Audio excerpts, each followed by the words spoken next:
Hi, Bernie Kosar here. Used to play a little bit of professional football. That career choice has led to me now, as I get to the late third quarter, early fourth quarter of my life, having quite a few health and wellness challenges here. So somebody now who's had, I used to say, when you and me met, Sean, I used to say, and I'm sitting next to the great Sean Loomer, but I used to say back before we met a couple years ago, that I had 40 surgeries, 80 broken bones, 100 concussions, 14 seizures. The last couple seizures, I was in a coma for 72 and 96 hours. My regimen, most of all this century, has been north of 60 pills a day.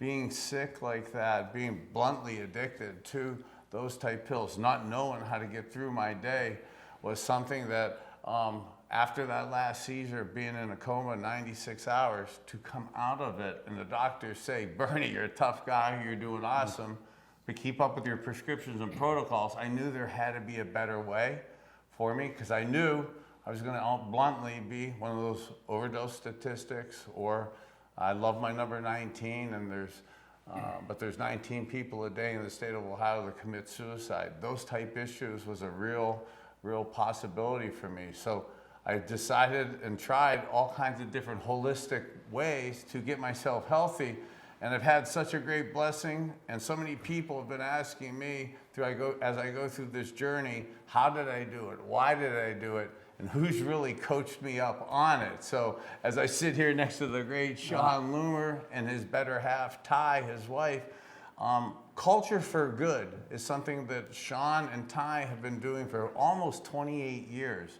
And their experience in this health and wellness supplement world, and the tie between the stomach and the brain, the connectivity of that, was something I really didn't believe in, but it's something that you've really coached me. Yeah. And I'm taking a lot of credit, or getting a lot of credit, for some of the holistic things I've done. And people ask me, who's really coaching you up, and how'd you come about this? And Sean's, nothing really goes into my mouth right now and into my kids' mouth unless Sean and Ty give it the okay. So kind of wanted to get us together, brother. Thank you for everything that's happened. Super kind words. And, it's always fun when people embrace their health, right? When they embrace their journey. And first off, man, I got to tell you, I've always loved watching you play football, and we're the same age, so we grew up, playing high school and college football, kind of that same time frame in life,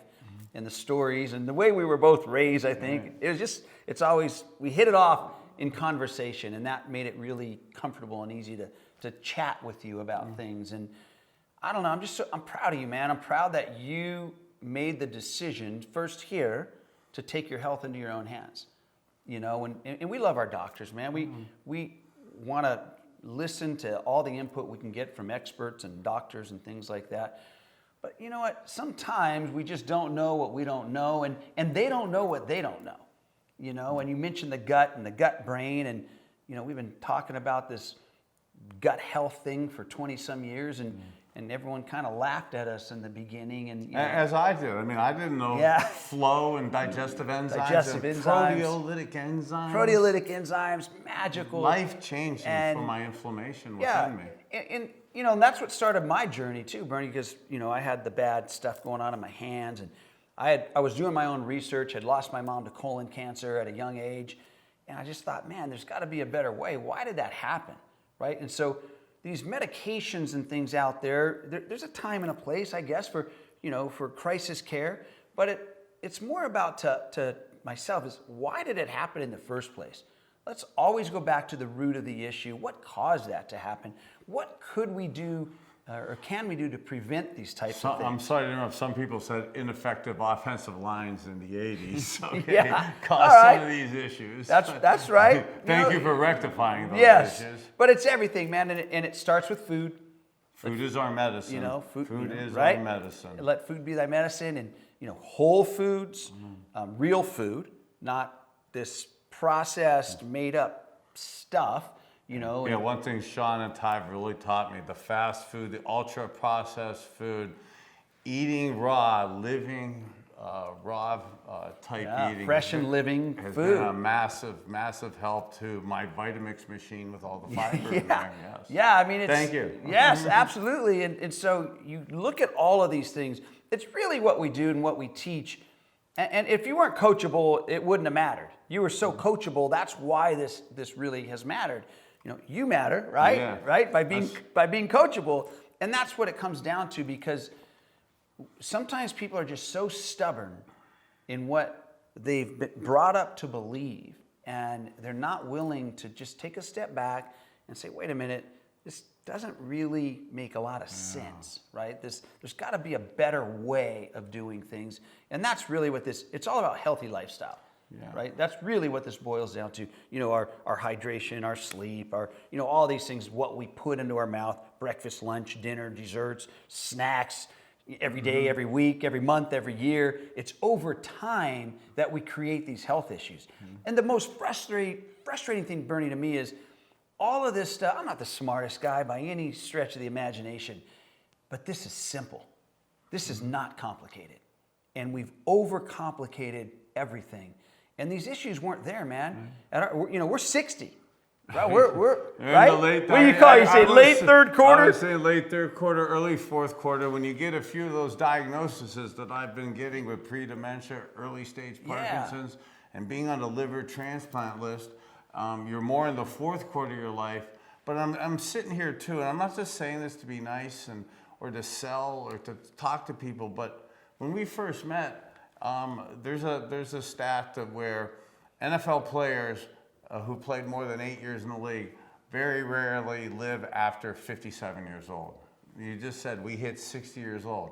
Also, when we first met, I was really challenged at the ability to enunciate, articulate, communicate any multiple syllable words. Right. So now, again, to be diagnosed with early stage dementia and early stage Parkinson's, liver transplant list, and to have played and had the lifestyle that I had with my old profession and some of the stuff that happened to me post a career, to be sit here today cognitively present, to be sounding and looking better than I did 5 and 10 years ago. Yet I'm still aging, and aging is killing all of us. Yet to be able to slow down Father Time, given some of the stuff that's happened to us, it's really just thankful, brother. We like to age backwards. Yeah, we're gonna go the other way. Trying to backstroke now. But it really, we've been very fortunate to work with, an elite professional, retired athlete and current athletes, and all of that stuff's fantastic. But really what the intention for us is to help everyone, everyday people, not only elite athletes, but, we can help them with recovery time and performance and all those things. But it's all of us. It's our kids, it's our grandkids, it's our friends, our parents, our siblings. I started out with this self-servingly to get myself back in shape, and then to help a lot of my teammates and friends and guys that are our age. We're a little bit stubborn, we're a little bit opinionated as to what to do, and even seeing us. So if this helps some of us men out there lighten our load to be able to be open-minded to this. I appreciate how Sean said I was open-minded to this. Actually, I want you to know, I think I was coachable and open-minded. The truth was I was desperate. I was desperate and afraid, and I was scared. Okay, and this stuff we're talking about, when I look back and I think about why was I scared of trying this stuff, because it is so simplistically basic. And when you start with food as your medicine and eating raw and just understanding a few of the basic concepts that we've been doing, it's been genuinely life-saving. Yeah, and life-changing. Yeah, it's life-changing, and I think you said something about you were desperate, and the whole message here is, we want to help those who have an issue, serious issues, somewhat serious, whatever. But we also, it's so much easier to teach prevention. Oh, right. Right? So it was originally us older guys. Now for the younger parents, my kids now are in their early 30s, late 20s now, starting to develop families and stuff. I'm wanting to see the younger people kind of gravitate to this. Don't make the same dumb mistakes I made at your age. I was stubborn, was not open-minded to these type Yeah. of things. I thought men had to drink, men had to do all kinds of carnivorous type eating, and it was a sign of weakness to eat raw and enjoy a Vitamix. Blending and Vitamixing your vegetables and chewing your fruit. I mean, stuff like that are simple core philosophies. Before cooked food, what you taught me before cooked food, a digestive enzyme. If you think about it, when it goes way back, like after World War II, our food changed, man. At least in the U.S. it did, and canned food, canned food, TV dinners. Remember the TV dinners deal, and then the microwaves, right? And all these different things. It just changed, and fast food, and what used to be a treat became an everyday thing. Instead of going down to the soda fountain, at the drugstore or whatever, and having a treat, having a soda maybe. Now people are living on these things, even still to this day. Sugar's a killer. We got, and I'm not talking about good fruits and the fiber that's in the skin and all that. I'm talking about these added processed sugars that are hidden in everything that people are just consuming. It's all these little things, Bernie, that, and it's been amazing with just this diet and the ability to get away from my high blood pressure and pre-diabetic levels. And I don't know, you said so, I don't know if it's just because we're guys and we're stubborn or whatever, know-it-alls or egos or whatever, but I'm telling you, it's all the above. It's easier. We've been able to, over the last 20-some years, usually it's the women. It's the women, it's the females, it's the moms. They're much more open to listening and learning and helping themselves and their family.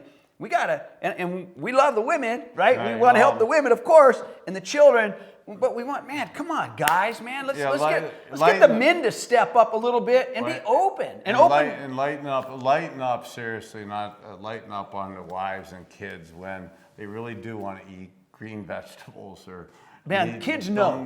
The kids know. They know, and we ruin the kids because, and I know we just didn't know what we didn't know, but now we know. So there's no excuses, there's no looking backwards. It's today and moving forward. The kids know. Let's start them at a younger age when we can. They know the difference between eating an apple and a slice of pizza. Not that that's so bad. I love pizza, man. Well, me who's a big milkshake guy. There's certain ways to be able to adjust your smoothies and vegetables and juices these days to make it fun and healthy for your kids. So it's all good. I am grateful that you allowed me to be a part of your journey. I love where you're going. You're moving forward every day. You're grateful every day. And that's what it's all about for all of us. And as you say it like that, and as we're kind of winding down here, and you think about how I appreciate you saying that and how you and Ty genuinely live that and teaching me to genuinely live that lifestyle and believe in that, but also to how we're able to just pass that on to others. And as an old quarterback, like to pass it forward. Yes. You've passed this great information on to me, and this isn't something to harbor. It's almost like I feel a responsibility to pass it forward to other guys, other young families and kids. And we use the phrase, you matter, because we're big into self-confidence and self-esteem. And I want you to know, brother, you matter. Thank you so much. You matter, and keep passing it forward. This is the most important pass you're going to throw, and you're doing it every day, constantly, man. So I love you, appreciate you, and we appreciate you for taking the time, just for listening. And hopefully, if there's anything we can do to help you out, please let us know. You matter.